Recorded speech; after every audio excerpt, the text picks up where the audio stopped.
Come ride the little train that is rolling down the tracks to the junction. Forget about your cares, it is time to relax at the junction.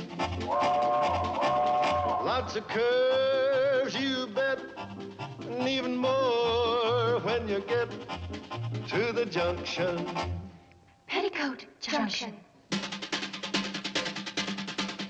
There's a little hotel called the Shady Rest at the junction. Petticoat Junction. It is run by Kate. Come and be her guest at the junction. Petticoat Junction. And that's Uncle Joe. He's a moving kind of slow at the junction. Petticoat Junction.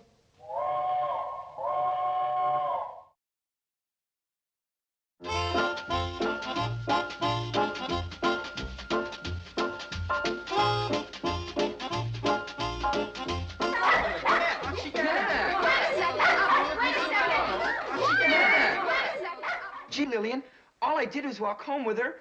That's all, Lillian. Well, I don't know what to say. I do. Goodbye, Lillian. Look, we're never going to get anywhere if you all talk at once. Now, if you've got a suggestion, raise your hand. Mr. Drucker? I suggest you all leave. Oh. Any other suggestions? How about Geraldine for the part? She's a good actress. Yeah, but she weighs 180 pounds. How's a hero gonna lift her over the wall? Maybe she could lift him. Hey, Herbert. That'll be 7 cents. 7 cents? What for? For 21 grapes. But I only ate 6. What about those 15 dropouts? Betty Jo, I wish you'd hold your meeting somewheres else. But, Mr. Drucker, we're doing you a favor bringing you all this trade. Trade means people buying stuff. This is more like a shoplifters' convention. Don't worry, just keep track of what's missing and we'll pay you at the end of the meeting. This is the end of the meeting. Now scoot, all of you. But, Lillian, you've got to believe me. All I did was walk home with her.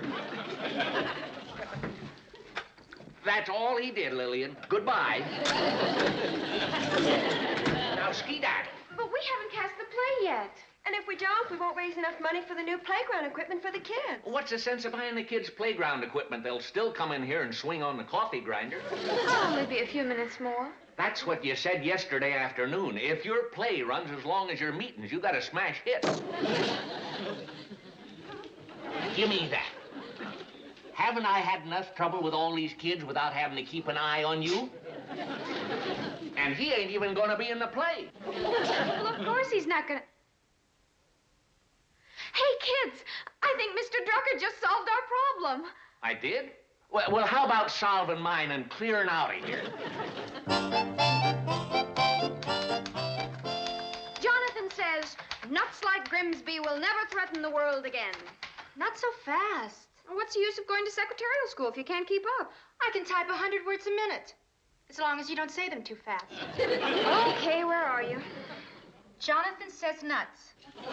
Nuts like Grimsby will never threaten the world again. And the curtain comes down to thunderous applause. Because the audience is so glad the play is over. Honey.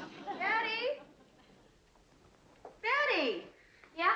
Where do you want these? On the table. Oh. How about the sofa? Over here. I'll need some help.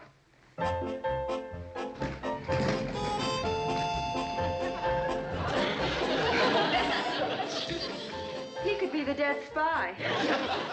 We better get him up.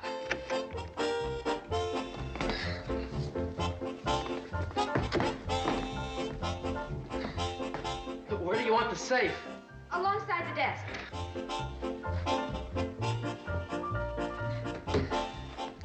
Not over there. Over here.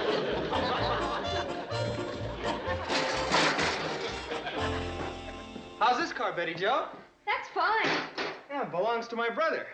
Your brother? He's 25. I sneaked it out while he wasn't looking. Hi, kids. Hi, Miss Hi, Riley. Miss Red. We want to rehearse, but Uncle Joe won't wake up. Uncle Joe! Uncle Joe! Joe, you ought to know by now that's not the way. Lunch. I'll be there in a minute, Kate.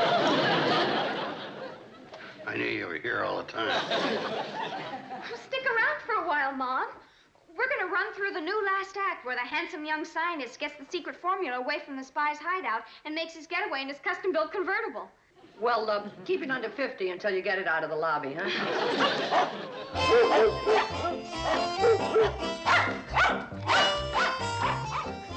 Hold it. Now, Betty Jo, I don't mind you rehearsing in here, but you're going to have to leave the dogs outside. But, Mom, these are the actors. Oh, yeah.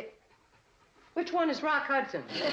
You mean these dogs are in the play with you? Oh, we're not in it. This is an all-dog cast. What's the name of this play? A.B.'s Irish Setter? Yeah, who's going to be the leading man? A dog, or whatever. Him.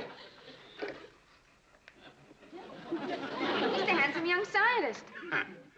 Him a scientist? Well, he ain't got brains enough to be a dog. He didn't have them glasses on. I'd like you to meet the rest of the cast. Oh. This is the villain, Coldfinger. He's the head of the International Spy Syndicate. And that's the man from Auntie. Auntie? Amalgamated Underground Network for trapping international enemies. And this is Marlene. She's the glamorous, seductive spy. Coldfinger sends her to lure the handsome young scientist to his doom. Uh-huh. She's lovely. But in my days, the seductive, glamorous spies had longer legs. Oh, we'll take care of that with makeup. Now, give me the script, Billy. Jeff and Hank, come on over here, and the rest of you, move back. Oh, all right. Okay, now we'll run through the business in the spy's hideout. Ready, leading man? Now, this is the door where you enter. You turn on the light, then you look around to make sure you're not observed. You go to the telephone and disconnect it. Then you tiptoe to the safe, open the door, take out the secret formula, close the door, turn off the light, and leap in your custom-built getaway car and drive off. Curtain. Got it? Look at the dumb expression on his face. I told you he didn't have no brains. I'll show you how to do it. Watch this.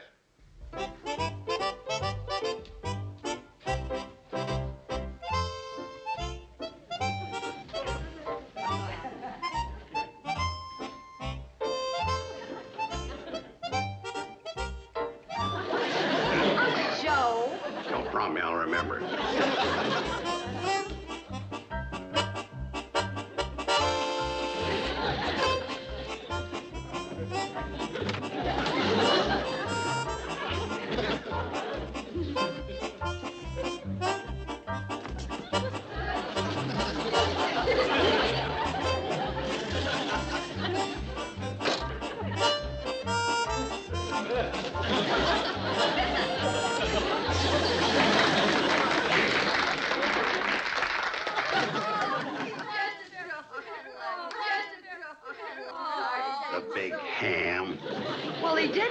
Just perfect. Perfect, my nothing. The dumb dog ran to the safe. Betty Jo said to tiptoe.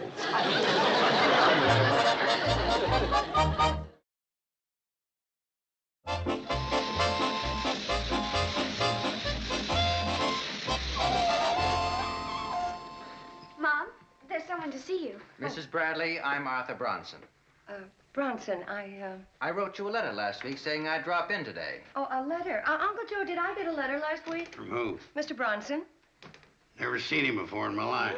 No, but I thought maybe that you saw the letter. Mrs. Bradley, I'm an attorney.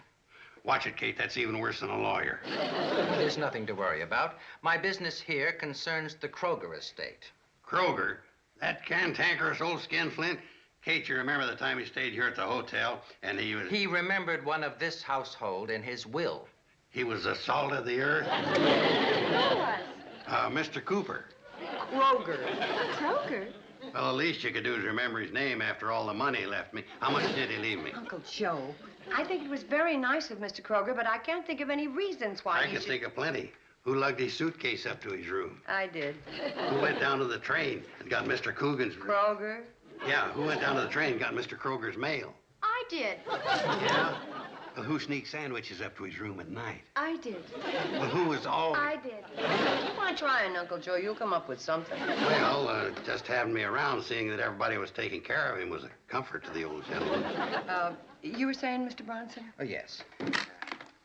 Let me just read from the document. To my niece, Emily, I leave my house on Walnut Lane. To my nephew, Elroy. Forget that remote, Ken, and get down to me. All right, here we are. In fond remembrance and appreciation of my many happy visits to the Shady Rest, I leave the sum of $200. $200? Like I always said, Mr. Kroger's one of the nicest, most generous men that ever stopped at the hotel. I leave the sum of $200 to the member of the Bradley household who was the friendliest and most lovable of all. This is getting embarrassing. I refer to my little four-footed, tail-wagging friend, the Shady Rest dog. I was right about the old skin plant. I should have known a leopard never changes his clothes. You're rich, did you hear that? Congratulations. Now that you're an animal of means, you're going to need somebody to handle your investments. Now, May I continue? Mr. Kroger placed the dog's inheritance in trust and has appointed you, Mrs. Bradley, as executrix. Well, no. I'm an executrix. Like I was saying, Kate. 6, Uncle Joe. But this is important. All right. What is it? An opportunity like this only comes along once in a lifetime, and we can talk better in the other room. Now, here's what I got in mind.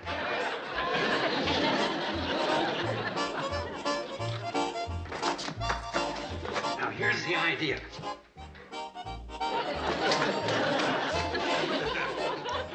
Joe, this is ridiculous. Let me out of this cellar. You can't miss, Kate. You are not getting 1 cent of the dog's $200. But, Kate. I'm not Kate now. I am the executrix.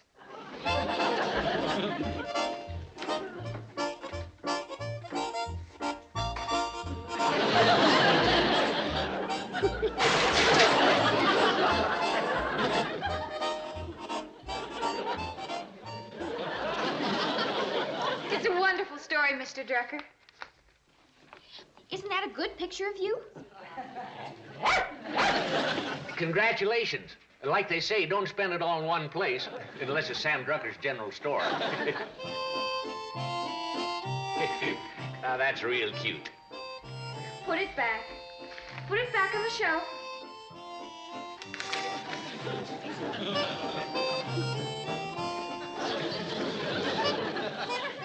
By golly, I think he wants you to have it.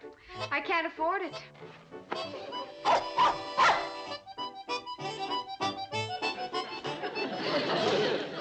Looks like he wants to buy it for you out of his legacy. Gee. Thanks. But you shouldn't have. Hi, Sam. Hi. The dog bought me this out of his inheritance. What? Now, let's get this straight. You can't just go around spending your inheritance, not without giving your executrix a very good reason. Isn't that a good reason? He really does want her to have it. Well, put it on the dog special account. Oh, thanks, Mom. Oh, don't thank me. Thank you.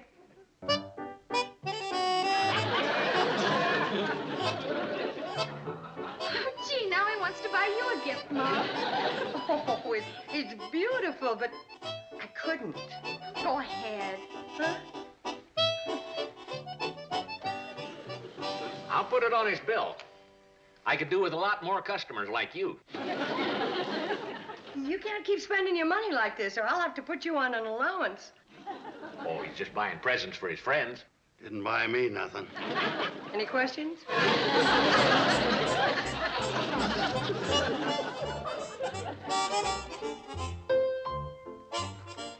Here's your supper, boy.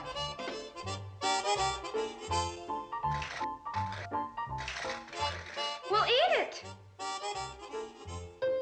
Betty Jo, your chicken's getting cold.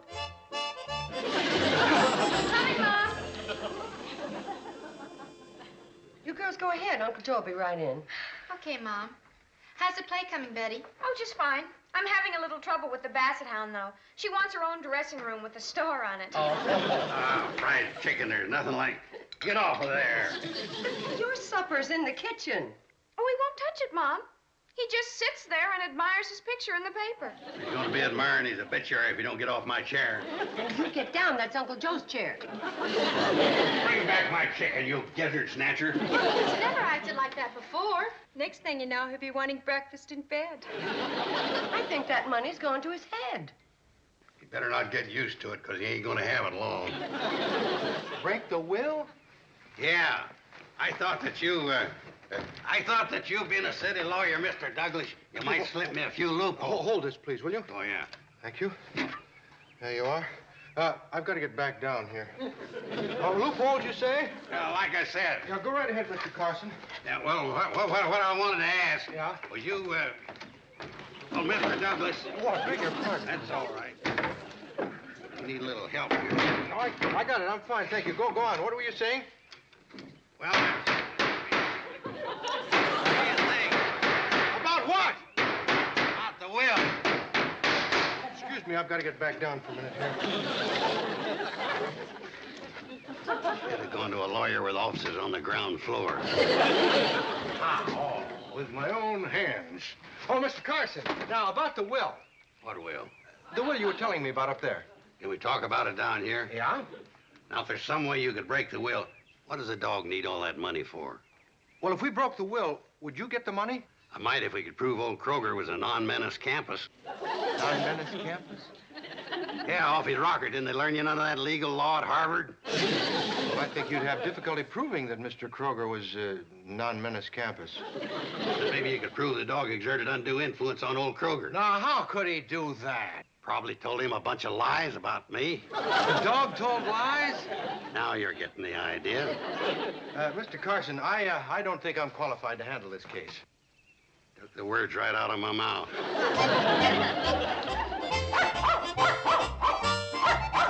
And another thing, Mr. Douglas, if I was you, I wouldn't let no daughter of mine run around with him. Oh, that's all right with me. As long as he's got money.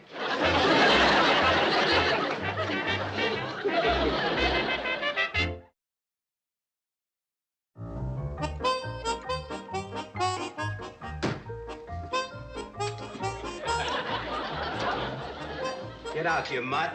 Go on, beat it. What's that?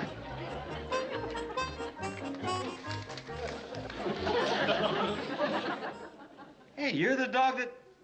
Your credit is good here, boy. How about a nice T-bone? Hey, wait a minute. Where'll I send the bill? Shady Rest.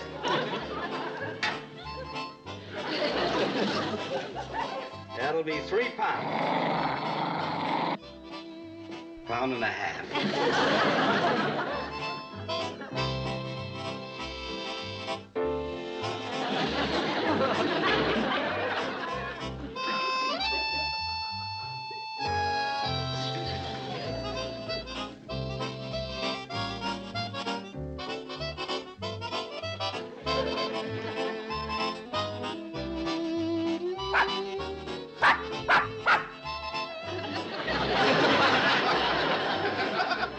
Okay, here we are on the Orient Express, headed for Istanbul.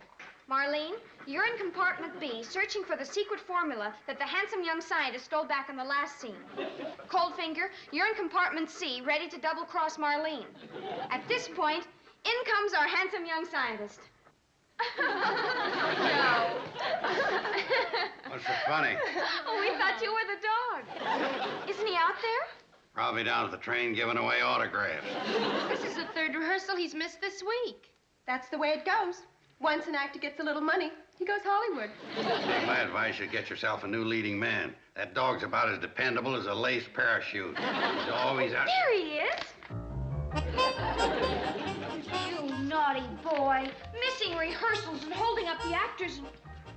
Well, where did you come from?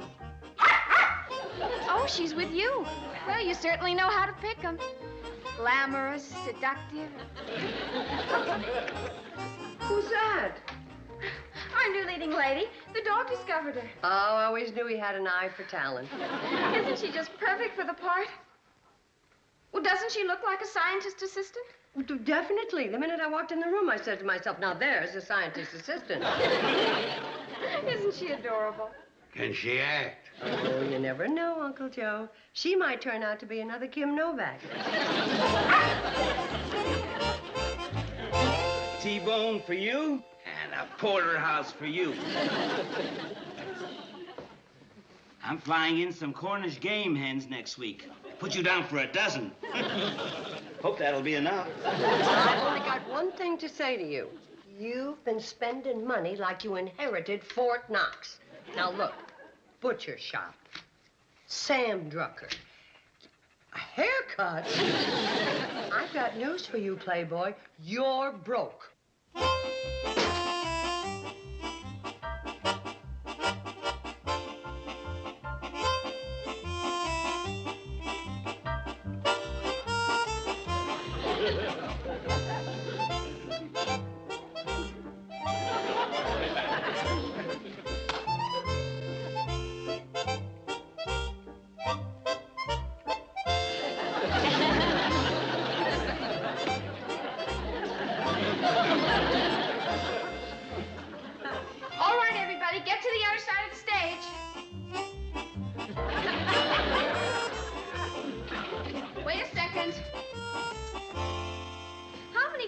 I told you. You're supposed to make your entrance from this side.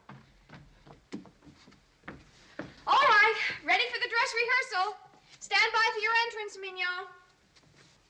Where's the moon, Uncle Joe? This is supposed to be at night in the spy's hideout. Oh, let's have the moon. Joe, get the moon up. Well, we don't have much time. You're holding a dress rehearsal. Well, let's run through the final scene so we can let the audience in. Yeah, one moon coming right up. Oh, that's the wrong side, Uncle Joe. Turn it around. Well, the trouble with this stick, I can't get a good grip on it. Why don't you pretend it's a turkey leg? That's fine. Now we hear the voices of the spy gang as they search their hideout for Mignon. All right, spy gang. That's fine. All right, Mignon. Come out into the courtyard. Now remember, you're trapped. There are walls all around you. There's no way to escape. That's the cue for the handsome young scientist to save his beautiful assistant. Come on, lower the rope in the basket from the top of the wall. Well, come on there. Come on, handsome young scientist, you're on. Maybe he's one of them method actors. Looks more like a method sleeper. Come on, this is your big chance. Just like in the movies. Understudy goes on for star. Next day, he's toast to Broadway. What's the matter? Don't you want to be the toast of Broadway? I'll help you, Ma. We've got to get him up that ladder. I know. Why don't you cooperate? Eddie, Joe. Oh, I'm sorry. It's not your fault that our dog didn't show up. You know what? You better call off the show and give the audience back their money. There goes the playground equipment. I can't believe that our dog would leave us. I wish Mr. Kroger had never left him that $200. I knew he was a phony the first day I laid eyes on him.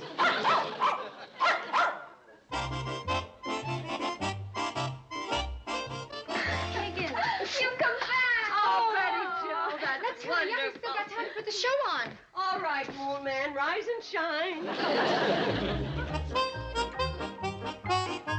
To the rescue, boy.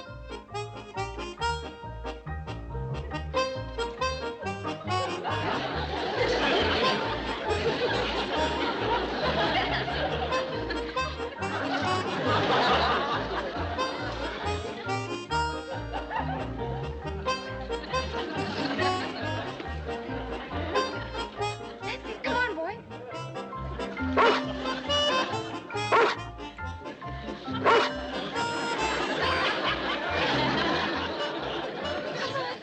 Pull it up.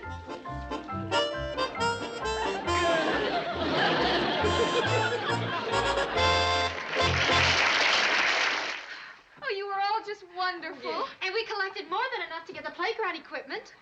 Yeah. Where's your Uncle Joe? Well, I don't know, Mom. He's probably sulking somewhere because these dogs are getting all the attention.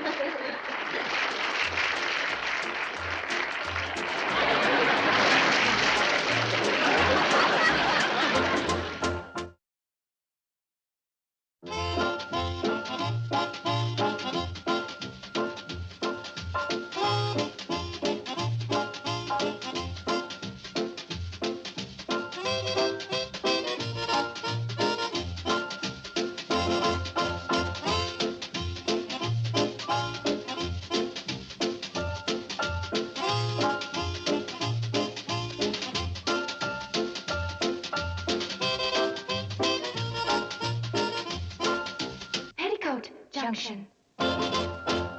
This has been a Filmways presentation.